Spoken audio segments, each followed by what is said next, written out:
नमस्कार, आपण पाहतो आहात युग बदल न्यूज मराठी। नॅशनल हेराल्ड प्रकरणात खासदार सोनिया गांधी व खासदार राहुल गांधी यांच्या विरोधात अंमलबजावणी संचालनालयाने ईडी सादर केलेल्या आरोपपत्रानंतर अकोल्यात काँग्रेसचे धरणे आंदोलन।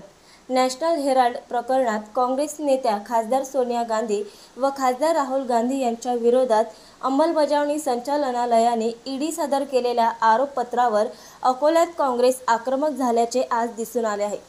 केंद्र सरकारने नॅशनल हेराल्ड संबंधित मालमत्ता जप्त करून काँग्रेसच्या ज्येष्ठ नेत्या खासदार सोनिया गांधी व विरोधी पक्षनेते राहुल गांधी यांच्यासह अन्य वरिष्ठ नेत्यांविरोधात न्यायालयात आरोपपत्र दाखल केले आहे। या आरोपपत्रावर काँग्रेसने देशासह राज्यभर ईडी कार्यालयांबाहेर व जिल्हाधिकारी कार्यालयांसमोर आंदोलन केले आहे। अकोल्यातही काँग्रेसने अकोला जिल्हाधिकारी कार्यालयासमोर निदर्शने करीत सरकारचा जाहीर निषेध व्यक्त केला आहे।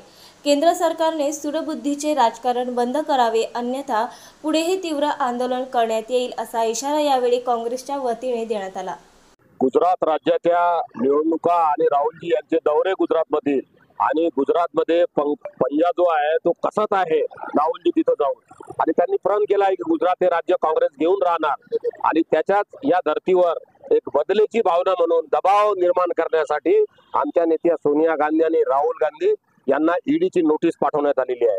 आणि म्हणून हे सगळे काँग्रेस जण आज अकोल्यातील इथे धरणे आंदोलन किंवा चेतावणी देण्यासाठी उपस्थित आहेत की आमच्या नेत्याच्या केसाला जरी धक्का लागला आणि तुम्ही कायद्याने निर्माण झालेल्या संस्थेचा असा दबाव तंत्रासाठी जर उपयोग करत असाल तर उद्या आम्हालाही कायदा हातात घ्यावा लागेल। आणि म्हणून जेव्हा आम्ही हे आंदोलन वाढू मोठं करू तेव्हा सामान्य जनता सुद्धा या सगळ्या आंदोलनात सहभागी होईल। म्हणून आपण कायद्याचं राज्य कायद्याने चालवा, कुठल्याही दबाव तंत्राचा वापर करू नका। नवीन अपडेट मिळविण्यासाठी चॅनलला लाईक आणि सबस्क्राईब नक्कीच करा।